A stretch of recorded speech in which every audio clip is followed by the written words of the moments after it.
So what if I told you that racism is not based on racial prejudice, but on racial prejudice plus power? Meaning that only white people can be racist. Would you believe me? What if I told you that boys can become girls? Would you believe me? What if I told you that America was founded on slavery and not liberty and individual rights? Would you believe me? What if I told you that the emperor is wearing the most exquisite, most elegant, most regal outfit I've ever seen? Would you believe me?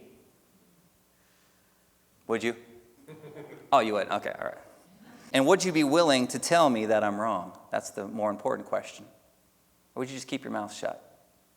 So that's what I want us to look at tonight, this story. There's a reason that we all know this story. The reason is that a good story will stand the test of time because it reveals something fundamental about our human nature. It exposes something about us. And what are some of these classic stories that we all know? Pinocchio, Beauty and the Beast, Peter Cottontail, The Lion King, Little Mermaid. And all those stories aren't about humans, but about a beast, a wooden puppet who wants to become human, right? A mermaid. They're not humans, actually. But these stories resonate with us because we see ourselves in their story. And so tonight, I want us to look at The Emperor's New Clothes, a story about a big lie that corrupts a whole society and why it takes a small child to finally tell the truth. So, here we go. So, The Emperor's New Clothes, written by Hans Christian Andersen in 1837. Many years ago, there was an emperor so exceedingly fond of new clothes that he spent all his money on being well dressed. He cared nothing about reviewing his soldiers, going to the theater, or going for a ride in his carriage, except to show off his new clothes. He had a coat for every hour of the day, and instead of saying as one might about any other ruler, the king's in council, here, they always said, the emperor's in his dressing room. So I like this slide here. Let's look at this slide. Why do you think half of the picture is taken up with this window? Who wants to take a stab at that? I feel like the artist is telling us something. That's the world out there. That's the world out there. Okay? That's his kingdom out there. And is he paying attention to it? What is he paying attention to? Himself. This small little window in front of him that's showing him himself. The small window versus the whole wide kingdom that he needs to be taking care of. And what he's focused inward on himself. And we need to make sure that we actually see ourselves in this story first. Because this is a story about all of us, right? Think about the institutions you're a part of. The family, government, church. There's a whole wide window out there for you to be tending to. But are you focused on maybe a cell phone? Are you focused on yourself? When we neglect our responsibilities within a system, we contribute to that kingdom's corruption. We are actually contributing to that system, whatever system we're a part of. We're contributing to its corruption. In the great city where he lived, life was always gay. Every day, many strangers came to town, and among them, one day, came two swindlers. They let it be known that they were weavers, and they said that they could weave the most magnificent fabrics imaginable. Not only were their colors and patterns uncommonly fine, but clothes made of this cloth had a wonderful way of becoming invisible to anyone who was unfit for his office, or who was unusually stupid. This claim is so stupid. It's so fantastic, right? If you're the king of a country, some people come to you and they say, hey, we make clothes. You know what? If we make you some clothes and people can't see it, that means they're really stupid. You'd have to be motivated to believe that. Not using reason. You'd have to have some kind of emotional motivation for believing something like that, right? Because it's just so foolish. When we see others as fools, it makes us feel better about ourselves, doesn't it? Yeah. Jordan Peterson says this. He says we ought to compare ourselves to who we were yesterday, not to who someone else is today. We corrupt ourselves when we compare ourselves to others instead of God's law or our own potential. Okay? So we corrupt ourselves when we do it like that. Those would be just the clothes for me, thought the emperor. If I wore them, I would be able to discover which men in my empire are unfit for their posts, and I could tell the wise men from the fools. Yes, I certainly must get some of this stuff woven for me right away. He paid the two swindlers a large sum of money to start work at once. And listen, there's no easy way to tell who the fools are. You have to actually pay attention on your own. If you've ever been a boss, something like that, you have to actually pay attention to the people underneath of you. If you're a pastor, you have to pay attention to the elders, right? You don't just there's no easy pass on figuring out who's unfit for office. They set up 2 looms and pretended to weave, though there was nothing on the looms. All the finest silk and the purest old thread which they demanded went into their traveling bags, while they worked the empty looms far into the night. So the swindlers, they get right to work. They're acting out the lie. They've told a lie. Now they have to act it out. They're acting it out. And what does it cost the kingdom? Because lies always cost us something, don't they? Lies always cost us something. In this story, it was the finest silk and the purest old thread. Lies come at the cost of excellence and purity. That's what this story is telling us here today. Excellence and purity. That's what it's going to cost you. The whole town knew about the cloth's peculiar power, and all were impatient to find out how stupid their neighbors were. So the town is corrupt as well in this story. When people are corrupt, they will often allow their leaders to get away with things, right? And I think we're actually seeing that in our own country, aren't we? We are corrupt. We're allowing corrupt politicians to get away with things. The emperor said, I'll send my honest old minister to the weavers. Look at this poor guy. There he is. He's the number 2 in the kingdom. He's going to send him down there to check it out because the emperor's too scared to go down there himself. What if he doesn't see it? So he's going to send his number 1 man. He'll be the best one to tell me how the material looks. So the honest old minister went to the room where the 2 swindlers sat working away at their empty looms.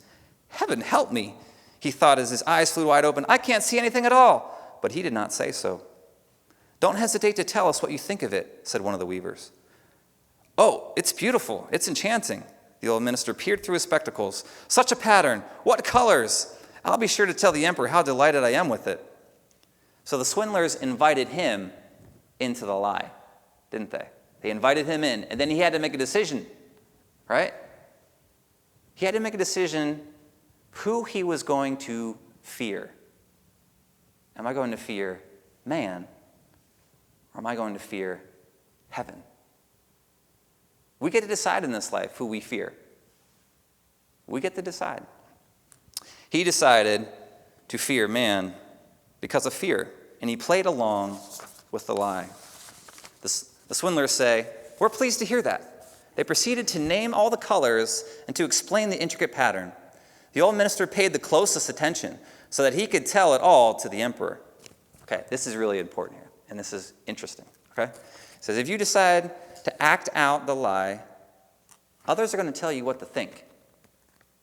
Notice how he had to pay attention to the patterns they told him and the colors that were in the fabric because he couldn't see it, right? So what happens when there's a lie and a society begins to believe it?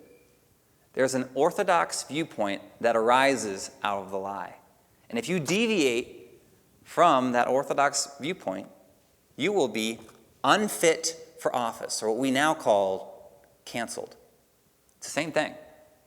You're unfit for office, you're canceled. You've got the wrong viewpoint. You've deviated from the orthodox viewpoint. George Orwell, from his novel 1984, said this: orthodoxy means not thinking, not needing to think. Orthodoxy is unconsciousness. Back to our story. Then the emperor himself came with his noblest noblemen, and the swindlers each raised an arm as if they were holding something. So they're doing this. Here it is.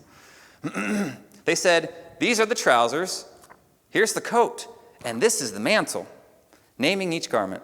All of them are as light as a spider web. One would almost think he had nothing on, but that's what makes them so fine.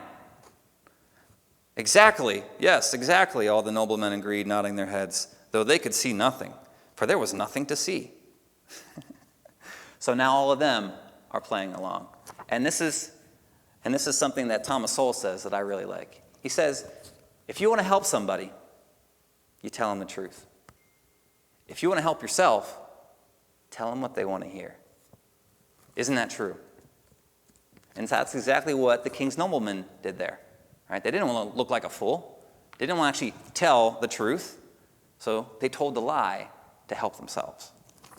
The emperor undressed, and the swindlers pretended to put his new clothes on him, one garment after another. They took him around the waist and seemed to be fastening something that was his train, as the emperor turned around and round before the looking glass. "How well your majesty's new clothes look. Aren't they becoming?" Yes, they are very becoming. The lies we adopt expose ourselves, don't they? The lies that we adopt actually expose us for who we truly are. That's what's going on in this story. They display our weaknesses. In this case, it exposed the emperor's corruption, didn't it? So, what does he care about at the beginning of the story? His appearance. He doesn't care about his kingdom. All he cares about is himself. And then in the end, he ends up looking like a fool because he's naked and his appearance is tarnished, right? So the thing he cares about is what he actually loses in the end because of a lie. The noblemen who were to carry his train stooped low and reached for the floor as if they were picking up his mantle. Then they pretended to lift and hold it high. They didn't dare admit they had nothing to hold. I got to look at this picture. I love this picture. See the two guys in the back? They're doing this. Just imagine if that was you. Like, well, there's nothing there. I mean, okay, Phil, let's reach over and pick up his train. Whoa, okay. They're being invited in, right? They're being invited into the lie, and they're going to play along with it. And aren't we all being invited into the lie as well? Are we going to do this, to play along with it? So off went the emperor in procession under his splendid canopy. Everyone in the streets and the windows said, "Oh, how fine are the emperor's new clothes. Don't they fit him to perfection? And see his long train." Phil and I are carrying the train. They love it, don't they, Phil? They're playing along. Nobody would confess that he couldn't see anything, for that would prove him either unfit for his position or a fool. And what's our word for that today? Canceled. That's the new word. Unfit for office. Canceled. No costume the emperor had worn before was ever such a complete success. So I want to say this. What do we have in this story? We have a bunch of elites that are buying into a lie, and they're spreading it out into the community. They're making it mainstream. Exactly. Oftentimes, most of the times, what you find is in society, you find lies being created, perpetrated, and spread into the mainstream through elites. That's exactly what this story is about. And it makes it very uncomfortable for the peasantry to disagree, right? You don't want to look like a fool. I mean, there's all these people that are above you saying this is the way it's done. You don't want to look like an idiot, unfit. You don't want to be canceled. And so we finally get there. "But he hasn't anything on," a little child said. "Did you ever hear such innocent prattle?" said its father. And one person whispered to another what the child had said. "He hasn't anything on. A child says he hasn't anything on." "But the child hasn't got anything on," the whole town cried out at last. The emperor shivered, for he suspected that they were right. But he thought, this procession has got to go on. So he walked more prouder than ever, as the noblemen held high the train that wasn't there at all. And that's the end of the story. Yes, that story is over 100 years old, and it still has a lot of significance for today. Don't you think? Whenever I turn on the news or I see something on YouTube, I think, does the emperor have any clothes on? This is getting weird. Why is everybody going along with this? I don't get it. What is this story about? The whole story is about a society and how it becomes corrupt. The king and his advisors care more about their appearances than carrying out their responsibilities. The adults in society refuse to hold them accountable. The leadership and the citizenry adopt the orthodox views given to them by the swindlers.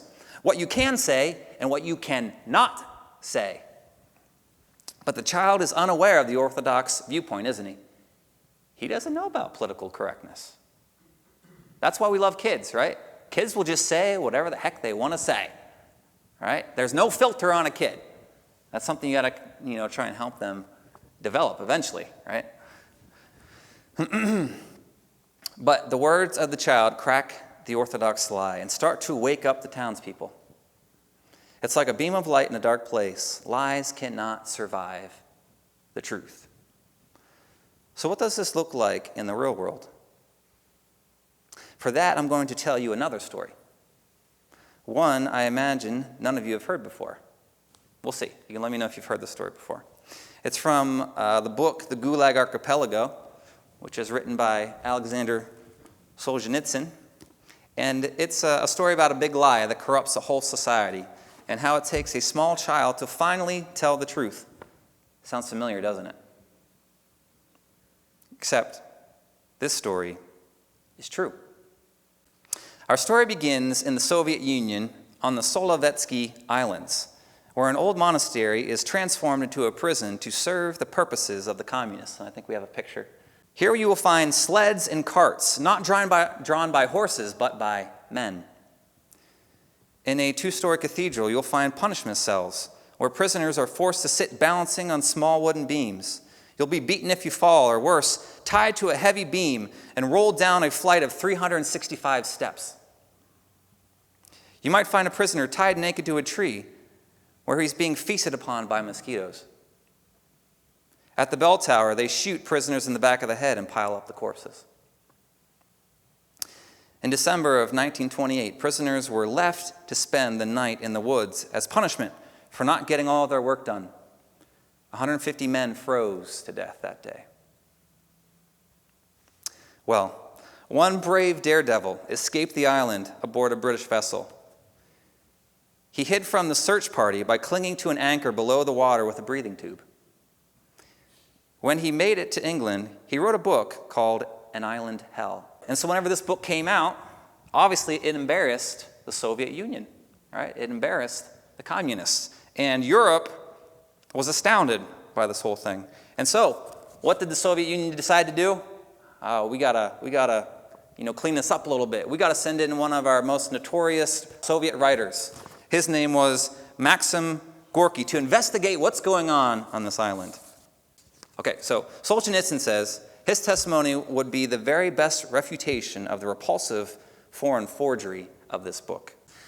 They decided, now get this, they decided to polish things up a bit for Gorky's arrival by setting up a boulevard of fir trees without roots, which were simply pushed down into the ground. They only had to last a few days without withering. All right, so we got Gorky showing up here. What are we going to do? Okay, he's going to be coming down this road. Let's dig some holes. Let's go cut down some pine trees. We're going to stick them down in the hole, and then, they'll stay green for a while. Then whenever he leaves, then we'll just get rid of them, right? So we're going to polish things up a little bit. There were prisoners loading ships in underwear and sacks when Gorky's entourage arrived. Let me say that again. There were prisoners loading ships in their underwear and sacks. That's what they're wearing whenever Gorky arrives. What are we going to do? We've got all these prisoners over here. Gorky's arrived. What are we going to do? Phil, what are we going to do? Give him some clothes. No, we're not going to do that. We ain't got time for that. This is what we're going to do. We're going to cover them up. So this is what they had them do. They had them kneel down, and they threw a tarp over them, saying that anyone who moves will be shot. They were merely 300 yards away whenever Gorky arrived, and he never saw them. Just 300 yards away. He never saw them. So now I'm going to read to you from the Gulag Archipelago, from page 191. This is for the rest of the story. So Gorky and his entourage, they went around. They're seeing different places there at the Solovetsky Island. And they end up at the children's colony. And this is Alexander Solzhenitsyn who's writing here. He says, "How decent everything was there. Each was on a separate cot with a mattress. They all crowded around in a group, and all of them were happy. And all of a sudden, a 14-year-old boy said, 'Listen here, Gorky. Everything you see here is false. Do you want to know the truth? Shall I tell you?' 'Yes,' nodded the writer. Yes, he wanted to know the truth. And so everyone was ordered to leave, and the boy spent an hour and a half telling the whole story to the lanky old man. Gorky left the barracks, streaming in tears. He was given a carriage to go to dinner at the villa of the camp chief, and the boys rushed back into the barracks. Did you tell him about the mosquito treatment? Yes. Did you tell him about the pole torture? Yes. Did you tell him about the prisoners hitched up instead of horses? Yes. And how they rolled them down the stairs, and about the sacks, and about being made to spend the night in the snow? And it turned out that the truth-loving boy had told all. But we don't even know his name. On June 23rd, Gorky left Solovki. Hardly had his steamer pulled away from the pier than they shot the boy. Oh, great interpreter of the human heart, great connoisseur of human beings, how could he have failed to take the boy along with him? And so Gorky leaves the island. What's he going to publish in his paper? Obviously, he's going to say everything that the boy said, right? The truth. Isn't he going to say the truth?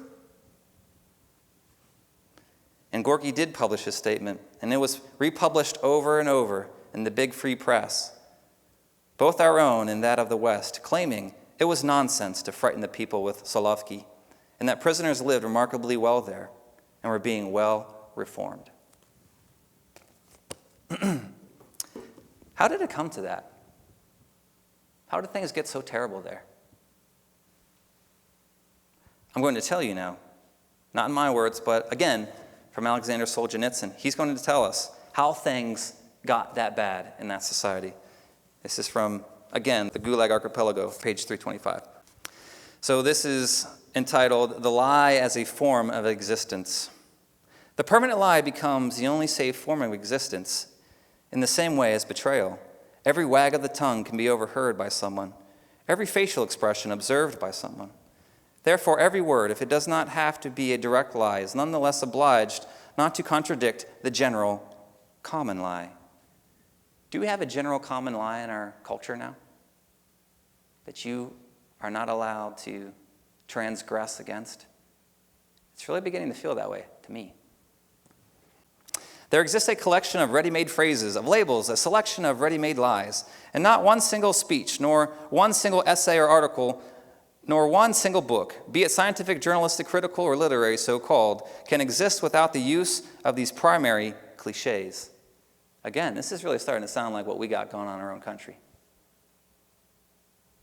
People are afraid to write what they actually think. They have to use certain cliches that elites have given us. They're giving us the language that we're allowed to use. In the most scientific of texts, it is required that someone's false authority or false priority be upheld somewhere, and that someone be cursed for telling the truth. Without this lie, even an academic work cannot see the light of day. What can be said about those shrill meetings and trashy lunch break gatherings where you are compelled to vote against your own opinion, to pretend to be glad over what distresses you? So this is what Alexander Solzhenitsyn says. A simple step of a courageous individual is not to partake in the lie. One word of truth outweighs the world. And so I say to you here tonight, don't say, don't do anything that you don't believe in. Don't violate your own conscience. Don't do it. Don't do it. That may require that you take some risks. Sure, that's what you're going to have to do. You're going to have to start taking some risks to live out the truth as you see it. There's no need for courage to just know the truth. Is that true? There's no courage required for you to know something. Courage is required for you to act out what you know. There's plenty to be afraid of. You might lose your job. You might lose your friends. You might look like a fool. But we get to decide, like I said before, what we fear in this life, God or man. I don't know about you, but I choose to fear God first. When a society fears God, it produces heaven on earth. But when a society fears man, it produces the opposite, hell on earth. And that's what we saw, what I just read from the Gulag Archipelago. That is hell on earth. In John 18:37, Christ said, "The reason I was born and came into the world is to testify to the truth." And what was Pilate's reply? Quid est veritas? What is truth? Christ testified to the truth, Pilate testified to the lie. And so I ask you tonight, does the emperor have any clothes on?